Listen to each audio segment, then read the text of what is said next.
Terima kasih Anda masih bersama kami pemirsa. Setelah ditetapkan sebagai tersangka, Doni Salmanan meminta maaf kepada masyarakat Indonesia usai terseret kasus dugaan penipuan investasi.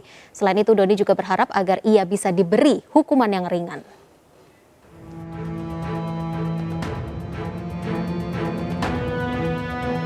Di hadapan polisi dan awak media, Doni Salmanan meminta maaf kepada seluruh masyarakat Indonesia. Selain itu, pria bergelar Crazy Rich ini juga berharap agar bisa menerima hukuman ringan usai terkait kasus dugaan penipuan investasi di aplikasi Quotex. Terkait kasus yang menjeratnya, Doni mengingatkan agar masyarakat Indonesia lebih berhati-hati lagi dengan trading ataupun investasi ilegal. Besar harapan saya masyarakat Indonesia bisa memaafkan semua kesalahan saya. Kemudian yang kedua, saya ingin juga memohon doanya kepada teman-teman semuanya di seluruh masyarakat Indonesia ini agar sanksi terhadap saya bisa diringankan. Kemudian juga untuk masyarakat Indonesia untuk berhati-hati agar tidak sama trading yang ilegal. Terima kasih. Influencer Doni Salmanan ditetapkan polisi sebagai tersangka dalam dugaan penipuan investasi opsi binary melalui aplikasi Quotex. Dari Doni, polisi menyita sebanyak 97 barang bukti senilai 64 miliar rupiah. Bila terbukti bersalah, Doni terancam hukuman maksimal 20 tahun penjara. Tim Liputan iNews melaporkan. Ya, pakar gestur pemirsa memberikan analisa soal ekspresi Doni Salmanan saat meminta maaf kepada publik. Nampak ada yang tak biasa. Bagaimana cara Doni Salmanan meminta maaf dengan suara yang lantang dan tegas hingga gestur yang ditampilkan. Menurut pakar gestur sendiri, ekspresi wajah Doni Salmanan yang tertutup masker ketika itu tidak dapat menunjukkan ekspresi sedih dan juga marah. Untuk mengetahui lebih lanjut tentang analisa ekspresi dan juga gestur ini sudah hadir melalui sambungan Zoom Bapak Handoko Gani. Pak Handoko, selamat malam, salam sehat untuk Anda. Selamat malam, salam sehat. Baik, Pak Handoko, ada yang tak biasa kalau kita melihat tadi dari keterangan pers begitu ya, dan juga permintaan maaf yang disampaikan oleh Doni Salmanan. Menurut Anda sebagai seorang pakar gestur, apa yang Anda bisa analisa dari gestur maupun juga ekspresi seorang Doni Salmanan? Oke, baik.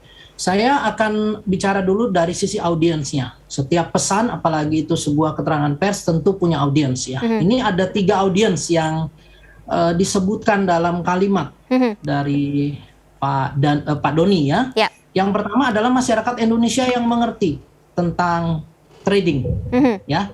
Kedua adalah teman-teman, ya. Ini kelihatannya teman-teman merujuk kepada sesama pelaku trading. Seperti itu. Dan yang ketiga adalah masyarakat Indonesia secara umum. Jadi ada 3 audiens yang dipergunakan oleh Pak Doni. Yang artinya ini kata maafnya ini ditujukan kepada 3 orang tadi atau 3 pihak tadi. Oke. Nah, kalau kita bicara tentang ekspresi terkait dengan maaf, satu hal yang perlu kita mengerti bahwa maaf itu tidak punya satu standar universal. Ada orang meminta maaf sambil sedih, menangis. Ada yang juga bisa dengan kepala tegak, dengan sikap berani. Jadi ini tergantung dari banyak hal, mulai dari budaya, mulai dari didikan, bisa juga didikan keluarga, atau bisa juga latar belakang profesi. Jadi kita tidak boleh menggunakan sebuah patokan versi kita sendiri, karena faktanya memang seperti demikian. Nah, kalau kita bicara tentang gestur maaf tadi, nah ini kita harus lihat satu persatu tadi. Satu, dari sisi audiens, itu tadi diperuntukkan kepada 3 orang. Kemudian kita juga lihat dari suara, betul suaranya lantang, ya. Kemudian juga relatif smooth atau lancar, tidak terputus-putus, terbata-bata, tidak kehilangan kata-kata, ya. Kemudian ada satu lagi terkait dengan kalau ekspresi wajah betul itu tidak bisa kita lihat karena tertutup separuh ya. Khususnya untuk emosi sedih dan takut memang memerlukan observasi wilayah di bawah ya wajah, artinya wilayah mulut. Karena mulutnya tertutup, jadi itu punya resiko kalau kita tafsirkan. Nah, terakhir terkait dengan gestur ini yang kemarin menjadi tanda tanya yang kemarin rame, itu juga dilingkari di layar, yaitu tangan masuk ke saku. Nah, ini punya makna tersendiri sebetulnya. Nah, kalau bicara tangan ke saku itu secara seni gestur itu ditafsirkan bahwa kita ini laki-laki merasa nyaman karena tangan kita itu dekat dengan organ vital. Ya, Oke. jadi gestur itu sendiri, gestur tangan ke saku itu mencerminkan keinginan kita untuk merasa nyaman, Hmm.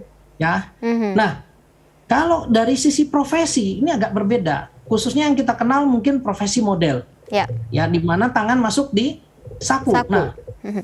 selain alasan untuk menciptakan kenyamanan personal tadi, satu alasan lainnya kalau dari profesi model adalah supaya pakaian atau celana itu tidak melorot. Jadi itu dipakai.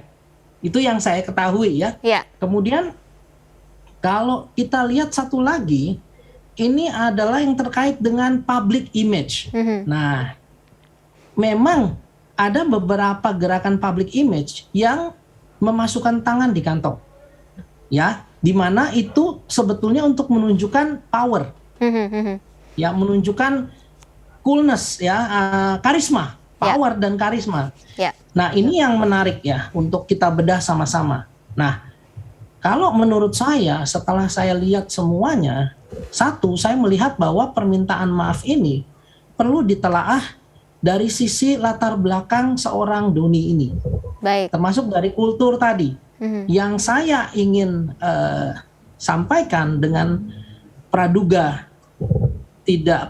lurus ya, artinya Ya, tidak ya. macam-macam. Saya merasa bahwa permintaan maaf ini disampaikan dengan dalam tanda kutip jantan, ya, dengan gaya jantan, ya. Jadi tidak terlihat nangis, terseduh-seduh dan sebagainya, yang mungkin ditafsirkan sebagai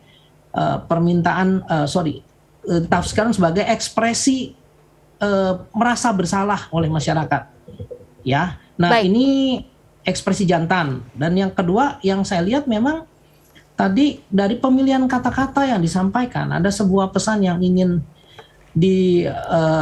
difokuskan oleh Pak Doni, yaitu bahwa untuk masyarakat yang mengerti dan teman-teman saya yang juga melakukan kegiatan trading yang sama, mohon agar tindakan saya ini dimaklumi. Mhm. Toh kalian juga ngerti, kalian juga nyemplung di kolam yang sama. Jadi mohon dimaklumi, dimengerti, kalau saya juga kepingin menang. Baik, Pak Handoko, kalau saya potong terlebih dahulu dari yang sudah Anda jelaskan begitu ya. Tadi kaitannya dengan penyampaian yang sangat lantang, mengesankan bahwa seorang laki-laki yang jantan. Apakah memang juga di sini tidak terlihat adanya sebuah wujud penyesalan begitu saat mengucapkan permintaan maaf dan juga menyapa ketiga audiens tadi yang Anda sampaikan? Begini, sama seperti tadi saya bilang, maaf dan penyesalan ini tidak punya tanda universal. Jadi sebetulnya kita tidak bisa langsung katakan, oh itu ada penyesalannya atau tidak ada penyesalannya. Ya, Baik. itu satu. Tetapi yang kita bisa lihat adalah yang kita bisa analisis secara lebih personal adalah dari sisi kulturnya, dari profesinya dan Ya. sebagainya tadi. Nah, ini yang saya ingin sampaikan adalah keterangan pers ini lebih kepada permintaan pemakluman. Pemakluman terhadap tindakan yang sudah dilakukan kepada masyarakat yang mengerti trading, kepada teman-teman yang juga melakukan kegiatan trading yang sama Kegiatan seperti yang saya. sama. Ya, tapi yang tidak tertangkap. Nah, kira-kira begitu. Ya. Termasuk terakhir kata-kata yang disampaikan juga menyampaikan pesan begitu ya kepada masyarakat agar tidak tergiur dengan investasi fiktif. Ini apakah memang ada sinyal atau pesan-pesan tertentu sebenarnya yang disampaikan oleh Saudara Doni? Ya, ini ada sebuah garis yang ingin dibuat. Satu fiktif, satu lagi adalah tindakan normal, ala trader, gitu ya. Nah, tadi di kalimat-kalimat awal itu seperti pemakluman tadi, ya, tindakan normal yang dilakukan oleh seorang trader ya kayak gitu. Baik. Ya, jadi tolong dimaklumi. Nah, yang kedua ini adalah tadi fiktif. Jadi ingin digaris bahwa apa yang dilakukan oleh Pak Doni ini, menurut Pak Doni bukan fiktif. beda dengan Iya. fiktif, Iya. beda dengan illegal. Nah ini yang ingin diberi pesan yang ingin disampaikan oleh Pak Doni. Baik, kita coba putar ulang ya, Pak Handoko, supaya masyarakat juga lebih memahami apa yang tadi Anda sampaikan begitu ya, untuk melihat gestur dari seorang Doni Salmanan ini. Kita coba putarkan ulang yang sudah disampaikan oleh Doni Salmanan.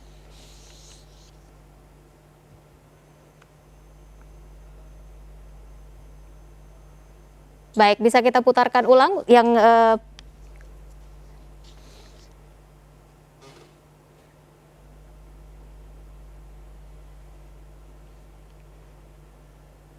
baik, Pak Handoko, ini yang tadi Anda sampaikan begitu ya, dengan posisi berdiri Tegak, yang ya. sangat yakin, tegap begitu, tegak. kemudian tangan di saku menunjukkan sebuah kenyamanan begitu ya, ingin mencari berusaha sebuah untuk kenyamanan ya. menciptakan kenyamanan. Yes, betul. Dengan ekspresi yang jantan ya, maksudnya Dengan permintaan ekspresi yang maaf jantan, tapi tidak bisa menunjukkan bahwa ini adalah ekspresi sedih dan lain-lain karena memang tertutup dengan masker begitu. Betul, betul. Baik, apakah memang ini adalah sesuatu hal yang lazim begitu Pak Doni bagi seorang tersangka ketika menyampaikan sesuatu kepada publik akibat dari sebuah perbuatannya? Apakah memang yang dilakukan oleh seorang Doni Salmanan berdiri tegak dengan jantan menyampaikan sesuatunya kepada publik begitu, kalau menurut pandangan Anda? Kalau kita lihat dari tujuan pesannya, yaitu berusaha untuk mencari pemakluman kepada masyarakat yang ngerti trading dan juga pelaku trading, maka gestur yang seperti demikian cocok. Oke, berarti sah-sah saja sebenarnya ya? Ya cocok, ya cocok, selaras gitu ya, Selaras tidak ada begitu. yang salah. Ya, karena Baik. tujuannya tadi kan untuk mencari pemakluman dan juga di sisi lain mengingatkan masyarakat tentang trading yang fiktif, di mana bukan tradingnya beliau. Baik, artinya dia masih berusaha untuk menyampaikan bahwa trading yang dia lakukan ini tidak masalah begitu sebenarnya ya, bukan sesuatu yang fiktif begitu kira-kira. Kalau dari pemilihan kalimatnya, yes. Baik, Pak Handoko Gani, terima kasih untuk informasi yang sudah Anda berikan. Semoga keinginan, kenyamanan dan juga apa yang sudah disampaikan oleh Doni Salmanan ini bisa dibuktikan secara langsung begitu ya, melalui pemeriksaan oleh pihak kepolisian. Terima kasih Pak Handoko Gani, seorang pakar gestur. Sehat selalu untuk Anda. Ya, terima kasih. Sehat selalu untuk semua masyarakat Indonesia.